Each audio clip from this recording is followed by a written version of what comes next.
नमस्कार, आप देख रहे हैं जे प्राइम भारत। मैं हूं आपके साथ पलक शर्मा। आइए नजर डालते हैं खबर की ओर। लोकसभा चुनाव की तैयारियां जोरों से हैं। जे प्राइम न्यूज की नुक्कड़ सभा में बहराइच 56 लोकसभा की जनता ने उठाए कई मुद्दे पर सवाल।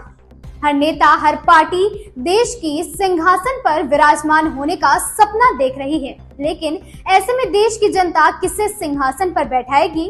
क्या है जनता का मूड? देखिए बहराइच से हमारे सहयोगी तौहीद अहमद की ग्राउंड रिपोर्ट। बहराइच 56 लोकसभा में यहाँ पर लोकसभा का चुनाव जोरों से शुरू है। अब देखना ऐसे में ये है, हर पार्टी, हर नेता देश के सिंहासन पर विराजमान होने के लिए तैयार है। ऐसे में देखना ये है कि जनता किसे देश के सिंहासन पर बैठा लेगी, ये जानना बहुत जरूरी है। ऐसे में हमारे साथ कुछ मतदाता जुड़े हैं, आइए हम बात करते हैं इनसे और देखा जाए कि 56 लोकसभा में चुनाव का क्या रुझान है। क्या नाम है? मेरा नाम मोहम्मद अफरोज। बहराइच 56 लोकसभा का चुनाव है। ऐसे में आपके सामने दो प्रत्याशियां हैं। भाजपा से अक्षयवर लाल गौड़ के पुत्र हैं और सपा से रमेश गौतम। ऐसे में देखना ये है, सरकार का कहना है कि जन कल्याणकारी योजनाओं का लाभ जनता को मिल रहा है। ऐसे में देखना ये है कि सरकार की जन कल्याणकारी योजनाओं का लाभ जनता को धरातल पर मिला है या नहीं, कितना मिला है बताएंगे? योजना का लाभ मिला ये सरकार की इतनी योजनाएं चल रही है, प्रधानमंत्री आवास है, शौचालय है और आयुष्मान कार्ड बनवा रही है। गवर्नमेंट 5 लाख का इलाज मुफ्त कर रही है। आप बता रहे हैं बेरोजगार को क्या मिला? सही बात, ताली बजाइए। बेरोजगार को क्या मिला? नौजवान तमाम बेरोजगार टहल रहे हैं, उनकी रोजी रोटी है नहीं। मेन मसला है बेरोजगारी, शिक्षा, बेरोजगारी, महंगाई चरम सीमा पर है। इनका कहना ये है कि युवा जो है वो बेरोजगार, महंगाई जो है वो चरम सीमा पर है, यानी इनको भाजपा सरकार पसंद नहीं। ऐसे में हम बात करते हैं और भी हमारे साथ मतदाता जुड़े हैं। क्या नाम है आपका? 56 लोकसभा चुनाव है बहराइच का। ऐसे में आप किसको सिंहासन पर बैठा लेंगे? चाहता हूँ कि किसी को भी सिंहासन पर बैठने के लायक नहीं है, इसलिए कि जब हमारा कल्याण नहीं कर सकते, हमारी सब्जी का कल्याण नहीं कर सकते, और सिंहासन पर बैठने के लायक है। पहली बात तो मुझे ये नजर आ रहा है। दूसरी बात, महंगाई इतनी चरम पर है और शिक्षा का स्तर इतना गिरता जा रहा है, शिक्षा इतनी महंगी होती जा रही है कि हम लोग की मिडिल क्लास के लोगों की पहुँच दूर हो गई है। इसी तरीके से ये केजरीवाल की सरकार को देख लीजिए, दिल्ली की सरकार को शिक्षा का स्तर उठाने के लिए उन्होंने प्राइमरी को इस स्तर पर पहुंचा दिया कि आज देखने के लायक। हम लोग अपने बच्चों को प्राइमरी स्कूल में भी नहीं पढ़ा सकते और मांटेसी स्कूल में भी नहीं पढ़ा सकते क्योंकि हम मिडिल क्लास के लोग हैं। केजरीवाल तो जेल में है इस वक्त। केजरीवाल जेल में है, लेकिन काम तो उसका अच्छा है। उसकी वजह ये अच्छी है कि उसने जो है आपको बिजली, पानी और शिक्षा सब फ्री दिया।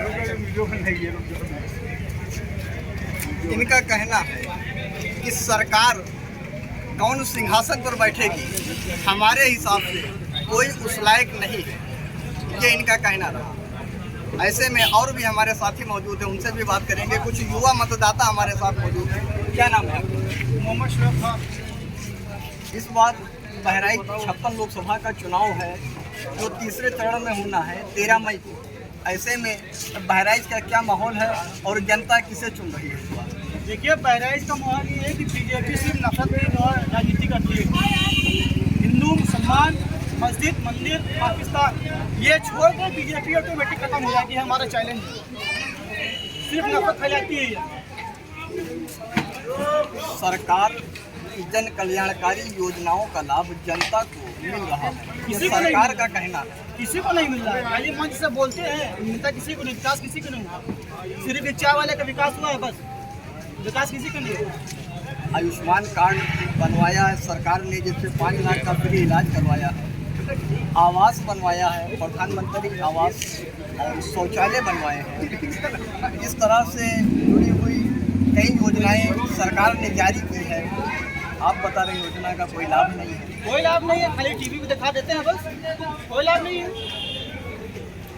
इनका कहना ये है कि सरकार की जो जन कल्याणकारी योजना है उसका लाभ मुझे धरातल पर नहीं दिखा। ऐसे में हमारे साथ और भी युवा मतदाता मौजूद हैं। आइए हम बात करते हैं उनसे, क्या माहौल है बहराइच 56 लोकसभा का। मेरा नाम शहनूर है और मुद्दा ये है कि जब दिल्ली में केजरीवाल यानी कि आम आदमी पार्टी बिजली फ्री कर सकती है तो भारतीय जनता पार्टी क्यों नहीं कर रही है यूपी में। अगर केजरीवाल वहाँ पर बिजली, पानी, शिक्षा ये सब दे सकते हैं मुफ्त में, तो क्या भारतीय जनता पार्टी हमें मुहैया नहीं करा सकती है। और रही बात बहराइच में, तो हमें तो लग रहा है कि सिर्फ भारतीय जनता पार्टी ही चुनाव लड़ रही है, क्योंकि और किसी पार्टी का प्रत्याशी ना तो दिखा है, ना उसका कोई प्रचार हो रहा है, ना कोई आया है अभी तक। आप यहाँ पर देख लीजिए, कोई भी बैनर, कोई भी झंडे, सिर्फ वहाँ देख लीजिए सामने एक झंडा लगा हुआ है बस भारतीय जनता पार्टी का, और अभी यहाँ तक कोई नहीं पहुँचा है। अब तक कोई नहीं आया है या बहराइच विधानसभा में कोई उतरा ही नहीं है प्रत्याशी? प्रत्याशी उतरे हैं लेकिन दिखे नहीं, कहाँ हैं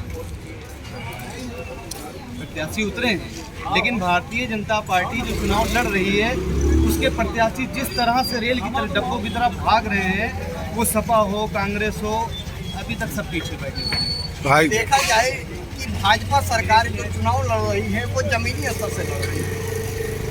जमीनी स्तर से लड़ रही है तो बात सही है आपकी, लेकिन मुद्दा ये है कि हमें चुनाव वो लड़ रहे हैं, पैसा वो लगा रहे हैं, बाद में पैसा भी वो कमाएंगे। हम तो बेरोज़गार हैं या हम पढ़े लिखे नहीं हैं, तो हमें तो लेबरगिरी या कुछ भी करना ही पड़ेगा, लेकिन वो हमारे लिए कुछ सोचा नहीं जा रहा है। जो पढ़े लिखे हैं वो नौकरी के लिए भटक रहे हैं, जो ठेले लगाए जा रहे हैं उन्हें हटा दिए जा रहे हैं।